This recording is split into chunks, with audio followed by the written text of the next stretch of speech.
If Cedric is a customer of mine running also another business, right? I can just call up Cedric that why did you buy?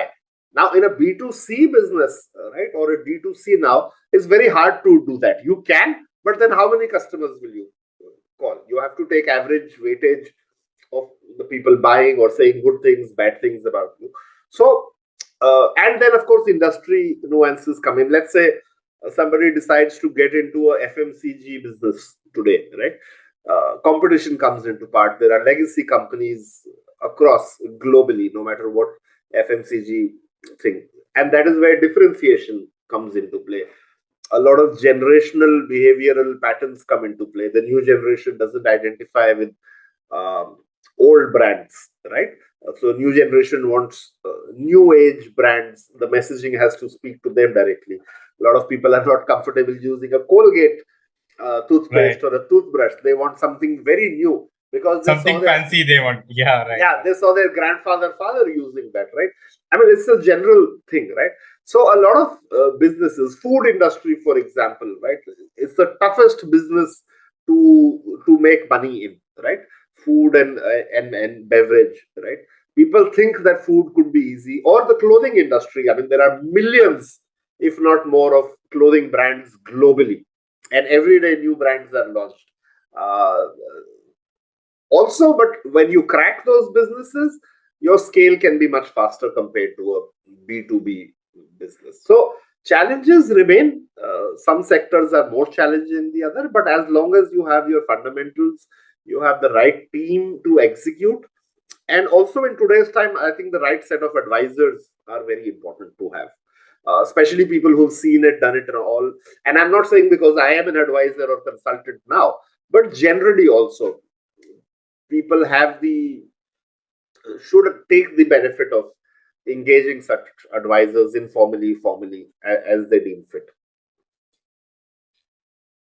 As a passionate reader, a writer, as a spiritualist, and a critical analyst, how do these personal values shape your approach to leadership and entrepreneurship? Yeah, see, everything is ultimately we are a human, right? All facets of the human remain with us. Just because we start our working day at 9, 10 a.m. in the morning, the human in me will not change. That's my personal part. And it also stems from that whole work life balance thing, which is in the news almost daily, right? I mean, I am the same person in the morning and I will be the same person in the evening. So, a lot of my belief system, uh, a lot of my actions will come from my personal belief system. I might not impose it on others, but at least me, myself, in my actions, in my thought process, a lot of it will be portrayed accordingly. And it is very different from everybody. See, a lot of people, not lot, but everybody goes through a lot of conditioning right from the time we are born till our present day existence. You have parental conditioning. Parents like to bring up their children, of course, in the best of ways possible, but it is biased in terms of what they feel, right? So the child grows up, starts discovering the world. They go into the education school system. They get influenced or conditioned by their peers, which continues for a number of years: school, college, university. Uh, then it goes into a workplace where you are influenced and conditioned by a lot of your teammates and your peers in the workspace. And then you have a larger societal conditioning. So all those things combined together form a very large part of your thought making, your thought process, your personality. And whatever little is left, that is your independent personality or character, right?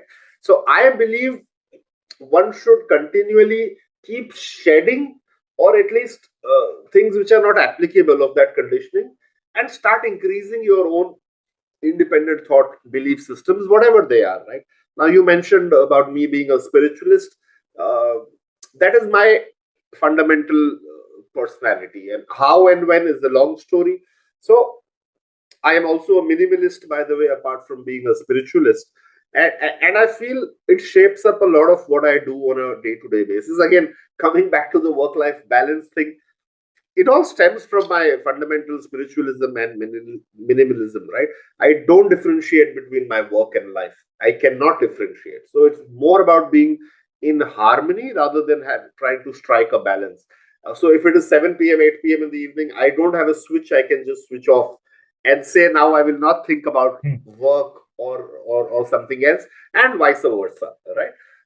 That doesn't mean I'm struggling in any part of my life and so on and so forth, because my fundamentals are very clear to me at least. And if others want to imbibe anything from this part, it's okay. They shouldn't follow what I do or others do blindly.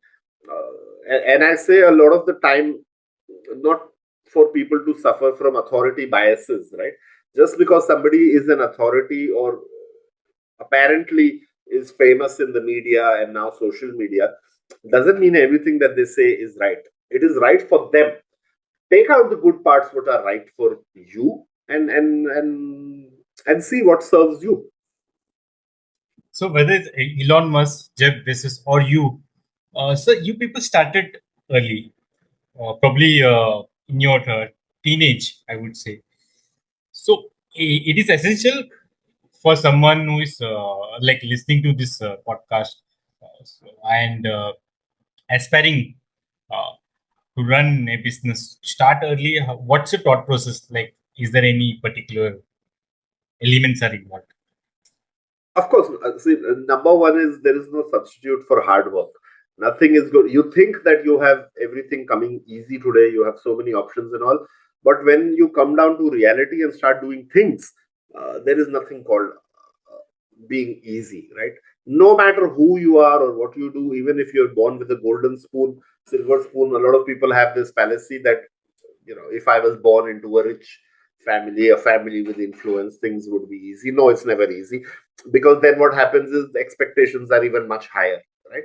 I'll give you the example of Sachin Tendulkar's son, Hmm. right? Right. Now imagine he's Sachin Tendulkar's son or even Sunil Gavaskar's son. Both of them turned up to be cricketers either by default or by choice.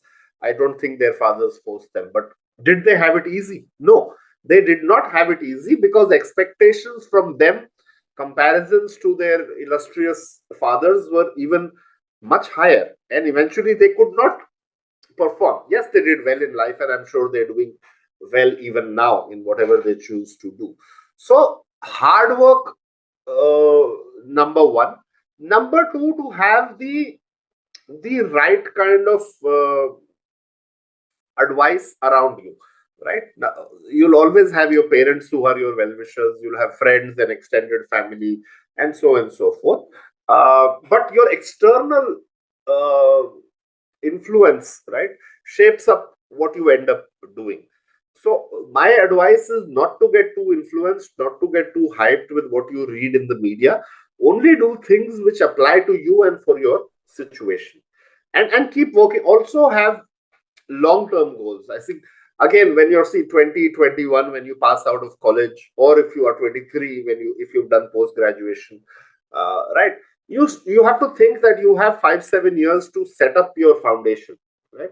There is no rush to achieving things in the next 2 years, 3 years. uh, you should take risks. In India, culturally, we are very averse to taking risks, right? Because we also have this, like they say in Hindi, log kya kahenge, Right. right? Right. Right. अगर हम fail हो गए तो लोग क्या कहेंगे, so you're always very cautious on what to do, what not to do.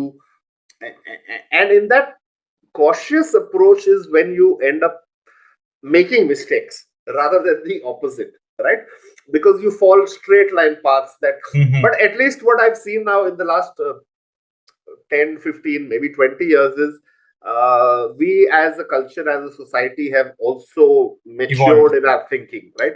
Now they don't say कि doctor ही बनना है या engineer Right. ही Right. बनना है.